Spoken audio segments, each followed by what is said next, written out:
The man behind October 7th is dead. The leader of Hamas, Ismail Haniyeh, was killed in Iran hours after he attended the inauguration ceremony of the new president. We'll be speaking with Kylie Moore-Gilbert, an Australian diplomatic hostage who spent 2 years locked up in Iran's notorious Evin prison. We'll get her insight into how Iran tries and fails to counter espionage within the country. I'm Negar Mojtahedi, and this is Eye for Iran. Kylie, thank you so much for joining us. Thanks so much for having me on. It's a pleasure. Now, Kylie, you refer to yourself as, quote, a member of the strange club that nobody wants to belong to. Tell us what you mean by that. I don't think anybody can expect that upon being invited to attend a conference in a country like Iran for a couple of weeks, that they would be essentially kidnapped, taken hostage, thrown in prison as an innocent person. So although it seems to be a relatively common practice in Iran, certainly foreigners like myself tend to not have heard of this. And so upon coming out, you discover that there are others like you, and that in a way this is a strange kind of club that you never wanted to belong to and you never knew existed, but suddenly you find yourself being a member of. Wow. So tell us a little bit about your experience. I understand that while you were in prison for 2 years, you learned to speak Farsi and you came in contact with a lot of high-level IRGC officials and state officials. Tell us about that experience and how that can give us some insight into the attempted or the assassination of Ismail Haniyeh. Yeah, I mean, I don't know how many truly significant people I came into contact with, but I did certainly develop something of an understanding of the IRGC and how they think and how they operate. Randomly, I did encounter several, people like Hossein Tayyab, the former head of IRGC intelligence. Abbas Araghchi was farewelling me at the airport when I departed Iran, which was rather bizarre. Ali Bagheri Khani was the head of this farcical human rights body in Iran when I was there, and he came and visited the prison, and I had quite a lengthy conversation and discussion with him actually, and now he's acting foreign minister. So yeah, I did encounter some of these officials along the way, but how significant that is, I don't know. And what did you learn from them? Like, when you studied your captors, what did you learn? My impression of them was different, I guess. I mean, Bagheri Khani was very religious, would try and stare at my feet throughout the duration of the conversation, wouldn't look me in the eye, okay, as a woman. Right. Whereas, others, while they would pretend to be highly religious, came across as far less pious in actuality. Certainly my impression was that a lot of the IRGC, they're thugs, they're brutes, they are opportunistic. They would probably hitch their cart to the wagon of whoever is in power, because what they want is power and influence, not necessarily, the ideology that's motivating them, let's say. So when I encountered all sorts, the women in particular of the IRGC were very interesting to me. Some of them were hardcore ideologues, sort of dyed in the wool, true believers. But many of them, I think, were, again, opportunists. They came from highly conservative backgrounds. They didn't have many employment prospects. They were uneducated, and it was socially taboo for them to go out and work and get a career in a closed-off society in which they were expected to be wives and mothers. So working for the IRGC was a way out for them, and it was an opportunity to make a salary and have a somewhat independent life, despite being in that very, very religious environment. So some of them actually became my friends. They were very nice to me, a few of them, and helped me, whereas others did treat me unkindly or even assaulted me on occasion. So it really was a mixed bag of people and all kinds of types of characters I encountered there. Now, what did that teach you in terms of how they conduct intelligence? I don't think they really do conduct intelligence, at least not very effectively. And, the kind of buffoonish spy cosplay stuff that was revealed with the embarrassment of the assassination of Ismail Haniyeh in the center of Tehran, one of the most highly protected days, on Masoud Pezeshkian's inauguration, that highlights that, that these guys are not necessarily competent. And I think the ideology comes into it. They believe in so many conspiracy theories and so many wild and crazy things that, they see spies around every corner. They convince themselves that they are busting networks of spies and nabbing Israeli agents off the streets or whatever. But often all they're doing is arresting innocent people. And when people confess under torture, for example, to whatever they're being accused of, falsely confess, then they pat themselves on the back and congratulate themselves for busting open a network of spies, when actually all they've done is send innocent Iranian citizens or foreigners to prison. And the actual real spies are probably running around free on the streets doing as they please. And I think the Haniyeh assassination really showed the level of incompetence that espionage in Iran is affected by. And given your own experience, what do you think happened here with Haniyeh? I'm not sure. I mean, I found it curious that it was the IRGC that announced his death, and quite quickly as well. Obviously, Hamas put out a statement too, but the IRGC and IRGC-linked media were the ones that publicised that statement. Given that they're claiming it was a missile strike, and it's unclear whether that's inside or outside the country, whether they believe it to have originated inside Iran's borders or not. It's quite curious that there seems to be no footage or no eyewitness accounts of such a strike. I mean, surely people living in that area would have heard, felt, seen something. Nothing on social media, nothing. Yeah, so I'm actually skeptical, given that it's been a couple of days now. I'm skeptical as to whether that actually was what happened. Maybe they're trying to cover up an even more embarrassing scenario wherein one of their own happened to be a double agent, or someone else managed to smuggle themselves into the building and kill Haniyeh. And a missile strike seems to be less shocking and embarrassing for the IRGC. I'm not sure, but I do find it quite strange, the account of his killing. I guess more details will emerge, although maybe we'll never know for sure. Of course, and there's apparently another scenario or theory that it was some sort of explosion and that they were able to access his WhatsApp. That's another theory that's going around there. I think that's plausible too. And again, if it was an explosion, someone would have had to plant that explosive device in his building, which is highly embarrassing for the IRGC who were providing security to him. So again, it's almost certainly an Iranian individual who did that, not some mythical Mossad agent come from abroad. So that is a significant security breach, and it's highly, highly embarrassing for the IRGC and for the Iranian regime more broadly. That, is just added to the list of past cases like the Fakhrizadeh assassination in 2020, for example, which was also very embarrassing for the regime. They seem to be sort of blundering around, unable to actually uncover the real spies in their midst, and instead just targeting anyone and everyone in order to show that they've got runs on the board, rather than actually making a meaningful dent in the Mossad and other countries' ability to infiltrate Iran. So let's talk about that point that you said it could have been someone from like an insider in Iran itself. Are you saying then that they were working with the Mossad and Israel, or what do you think the relationship is there, and why?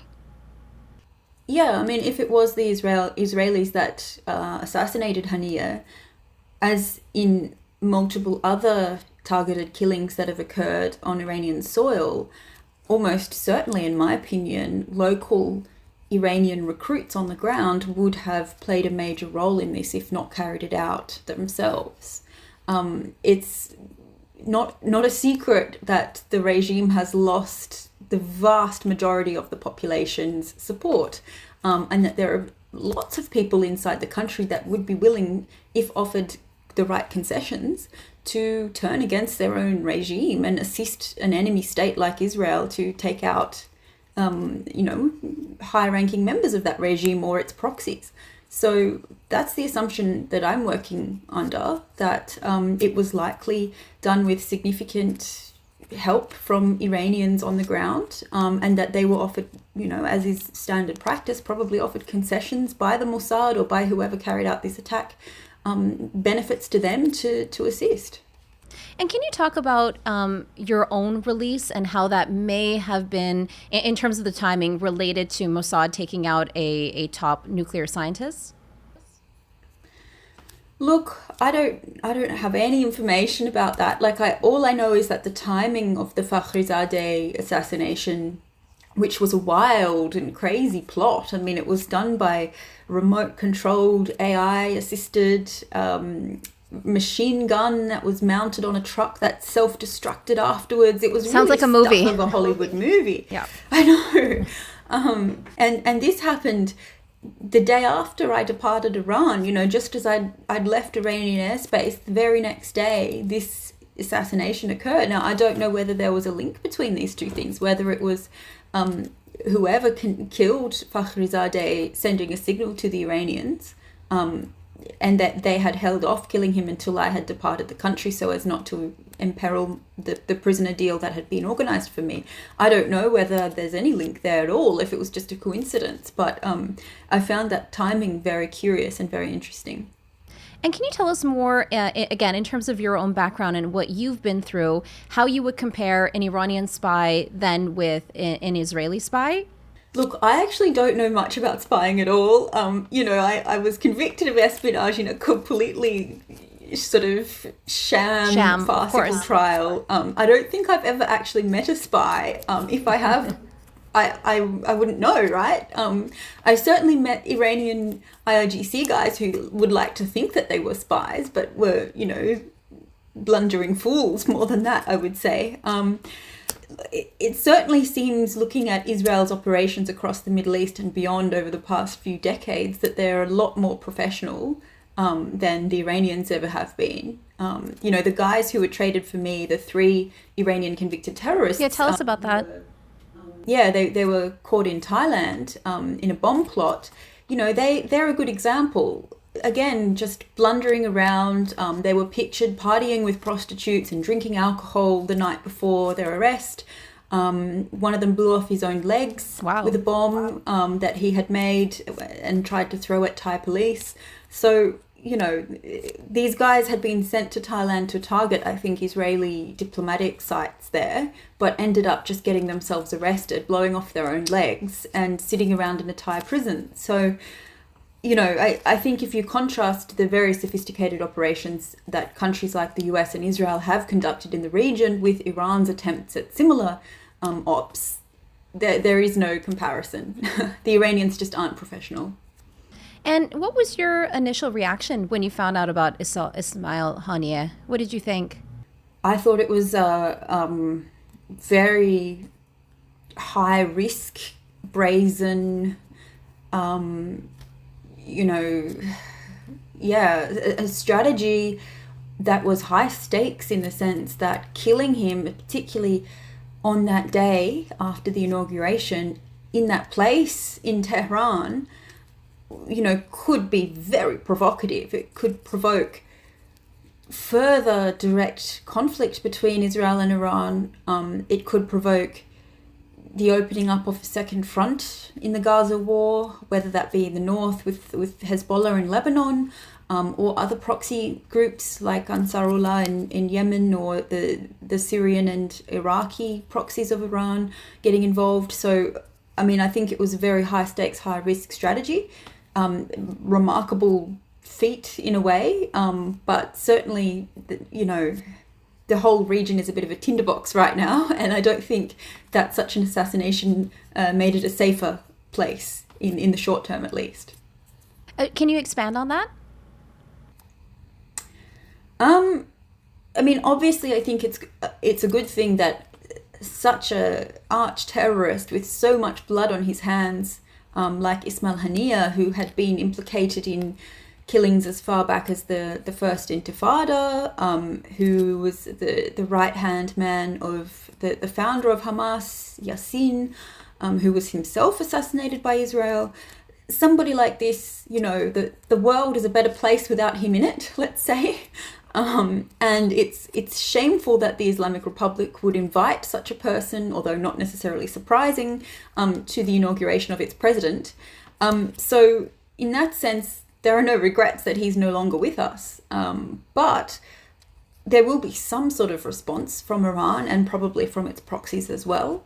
What that response will be, nobody knows. I do think that, the Islamic Republic is a rational actor. It's gone to great lengths to avoid any kind of open war or direct conflict involving itself. It prefers to let others do its dirty work. It prefers to let its proxy groups in the region take on the actual, go into the heat of battle on its behalf rather than getting its own hands dirty. So I think that policy will remain, and Iran will seek to strike out at Israel without provoking a full-on regional war, which is not in its interests. So I think we'll just see more of the same high-stakes pushing of the red lines, but not going over them approach. I guess the danger there is that someone could miscalculate and, some sort of bigger conflict could be provoked inadvertently. Kylie, why do you suppose we're seeing a lot of support for Iranians inside Iran for Israel itself? And how does that play into the assassination of Haniyeh? It's really hard to estimate the level of support within Iran for Israel. I certainly, on a personal level, experienced some of it when I was in prison in places like Qarchak, which are populated largely by everyday Iranian prisoners, not political dissidents or people who have been charged with security or political crimes. People would say positive things about Israel. People would say they support Israel over Iran, and it's just my enemy's enemy, basically. They hate the regime to that extent that they will support the regime's enemies, rhetorically at least. I mean, I think most people would not be actively supporting them in any other way other than just speaking out sometimes in favor of them. So it's really hard to estimate, but I do think it is a factor. The ease with which Israel seems to be able to operate inside Iran is because primarily the majority of the population wants this regime gone and is willing to participate in, sabotage and other acts commissioned by the regime's enemies because of their hatred for the regime. So I guess given the doctrine of my enemy's enemy, there is support for Israel inside Iran, and that plays into Israel's hands when they're looking to undertake attacks like what happened to Ismail Haniyeh in Tehran, and I imagine it will continue to do so into the future. Speaking of a big news week, Russia just released a Wall Street Journal reporter. What was your feeling when you found about that, given that you were a former, diplomatic hostage yourself? Yeah, I mean, I saw this deal last night. It was pretty amazing, actually. I mean, every time those of us who belong to this strange little club that we don't, never thought we'd have to belong to, which we were mentioned at the beginning. I mean, all of us, when we see a deal like that, it takes us back to our own release and the sort of surreal nature of it. I think it was, all things considered, a good deal. Obviously, it's hostage diplomacy. Obviously, Russia is getting away with, arresting innocent people, imprisoning and torturing innocent people, and then releasing them in exchange for FSB hitmen and cyber criminals and other general criminals and people who are very bad and probably should be spending the rest of their lives in prison.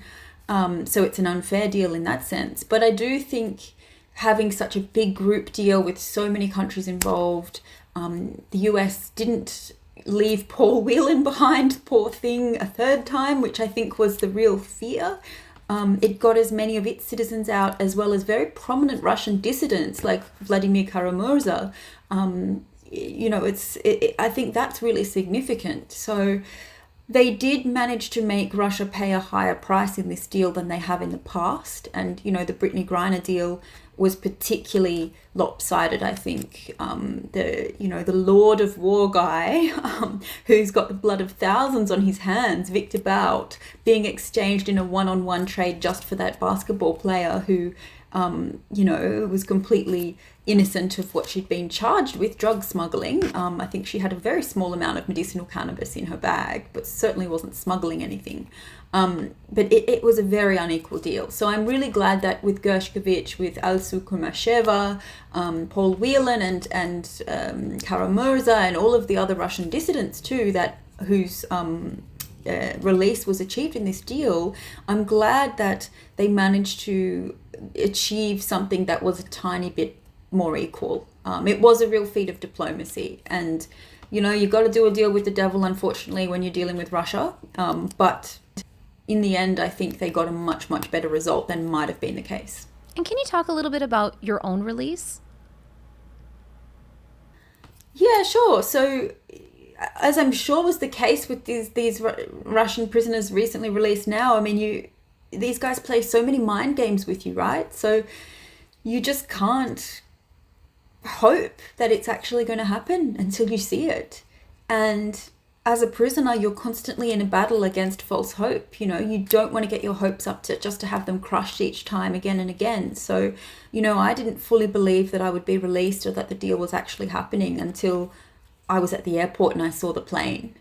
And, the IRGC would play all sorts of games with me, and they'd tell me, if we want, we can route your plane in midair and make it turn around and land back on Iranian territory. And, you're not free until we say you're free. And so I really had to suspend that hope and just be numb and go through the process. And it was only that moment in which we passed out of Iranian airspace that I could fully breathe again and admit to myself, it's over, you're free. Wow. It was a very special moment. It was a moment of just ecstasy. And I was on a high for months afterwards, I think, because the emotional roller coaster you go on is just insane. And so I'm sure that the Gershkovich and the other Russian former prisoners who are being released right now would, be going through a very similar suite of emotions.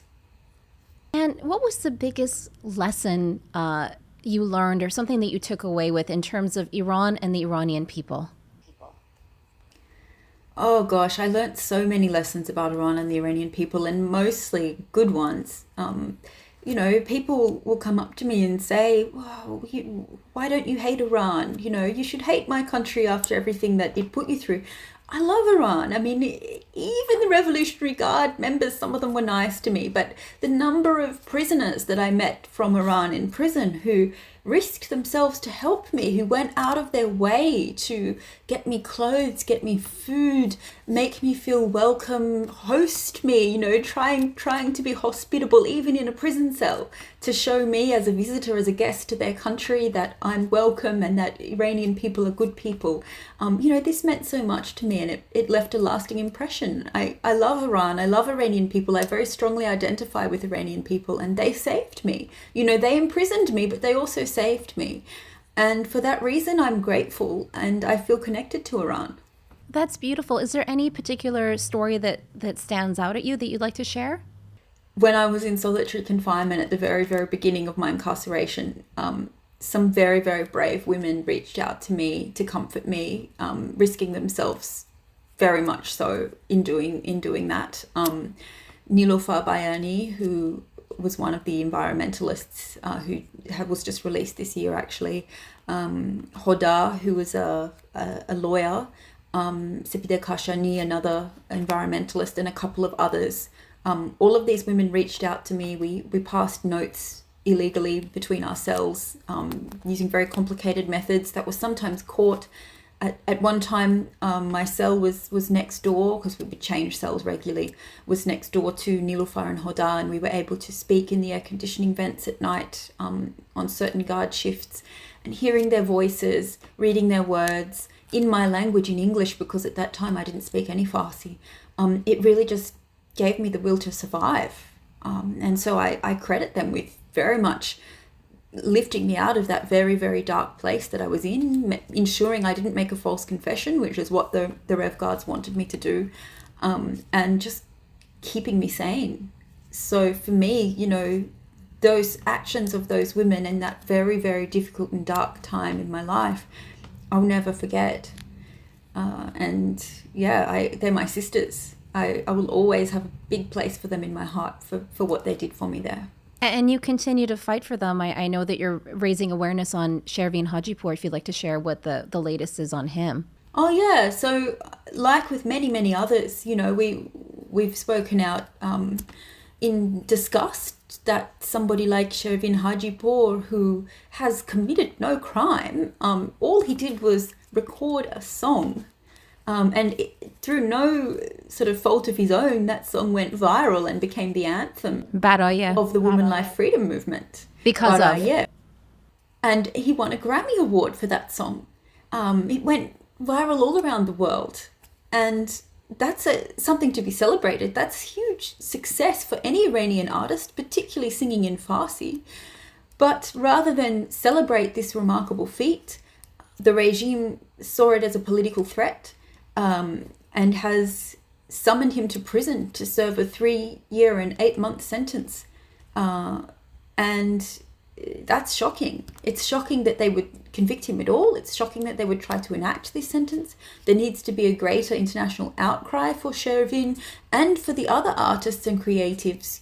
Saman Yassin, Toumaj Salehi, the 2 rappers who are in prison. Toumaj is having a retrial, as far as I understand. So even though his death sentence was quashed on appeal, there's new charges. 2 new charges against him again, yeah.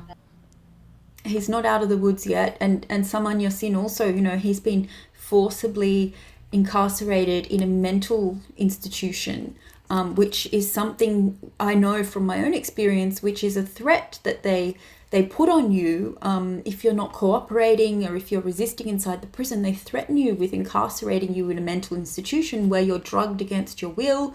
You could be straitjacketed against your will. All sorts of horrible things happen there, and you might not have any mental health disorder at all, but they've put you there as a punishment. And they've done that to him, which is a severe form of torture, actually. So I'm, very concerned about artists and creatives in Iran. There are so many, film directors, actors. So many have been arrested and incarcerated for simply practicing, doing their creative practice and using their voice to speak out. So I think the international community needs to speak more about people like Sherin Hajipur.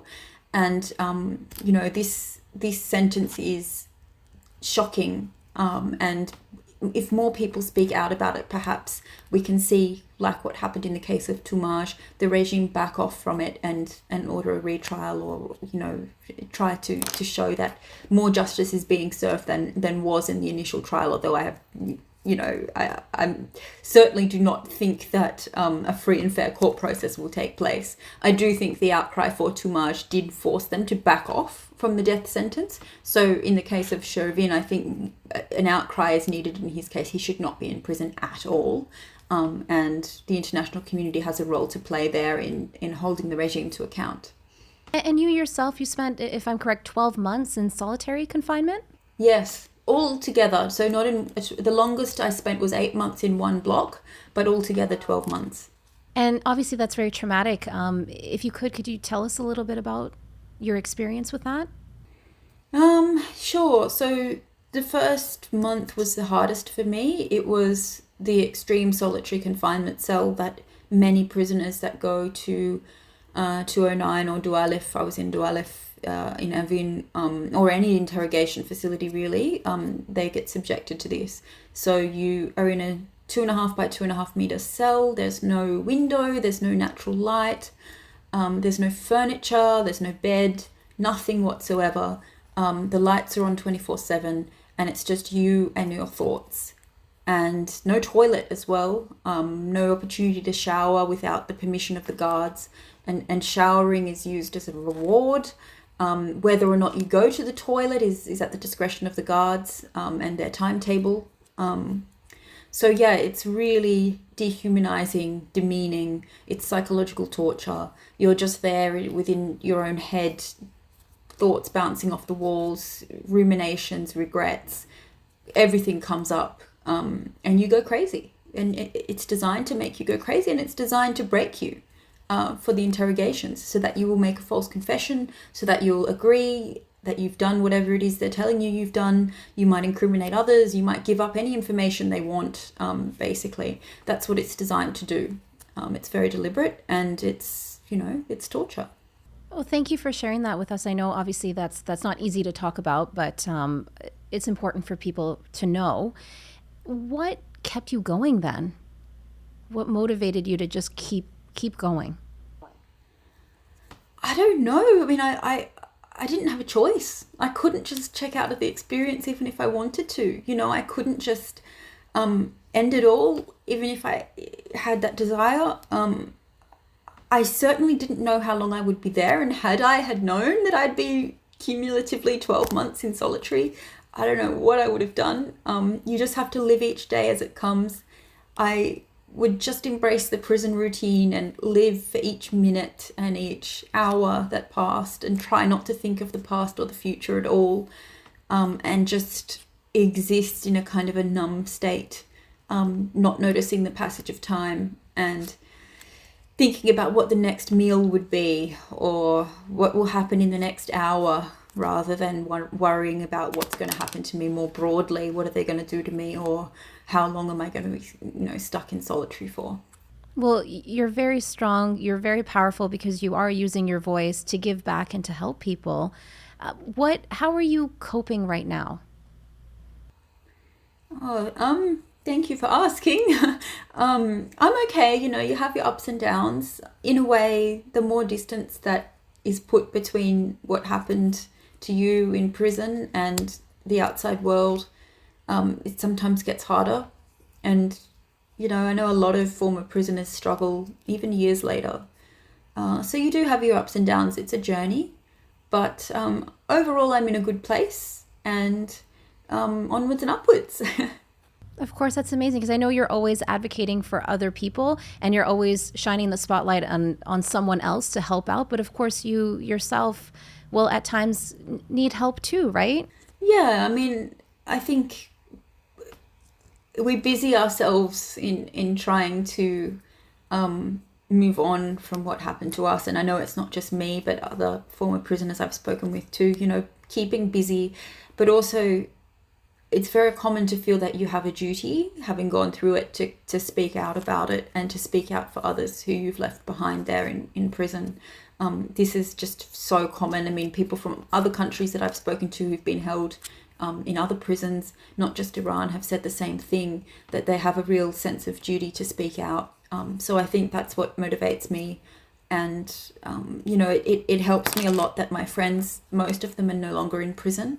That was a great relief for me when they were released. But I know that there are just so many thousands of wrongfully incarcerated people, innocent people in Iran's prisons and in other prisons around the world. And it's really heartbreaking. So given that I know what this is firsthand, I do think I have a duty to speak out. And, my voice isn't a very significant one, but if it, makes even one person think about this issue and take action, then it's worth it. So I think I'll continue to speak out as much as I can, particularly on the cause of freedom in Iran, because it's one that's very close to my heart. No, and you do have a significant voice. You really do. Oh, thank you. Really it's true, and you matter a lot. No, you do definitely. What is your message to the Iranian people? Oh gosh, my message to the Iranian people is don't give up. Qavi bosh. As I don't need to tell you, I mean, Iranian people are so strong already, are so remarkable in their resilience and their bravery. And I know there are a lot of people feeling disappointed that the Woman Life Freedom Movement and everything that coalesced after Mahsa's tragic killing has not led to the kind of change that people were hoping for. But I do think it's set in train a whole series of events that, will have a greater impact in the longer term. And maybe this is the beginning of the downfall of the regime, who knows? So don't give up, keep fighting, keep up your struggle, because in the end you will get there, and these guys' days are numbered. It's only a matter of time. So yeah, keep it up. Thank you so much, Kylie, for your time. We really appreciate it. It was lovely to chat with you today. Oh, thank you so much for having me on, Negar June. It's so great to take part and to meet you, and keep up the good work. Likewise. Thank you, Kylie John. The Eye for Iran podcast series is created by Iran International, the go-to destination for expert Iranian news in both Farsi and English. For more, head to our dedicated English website, iranintl.com/en.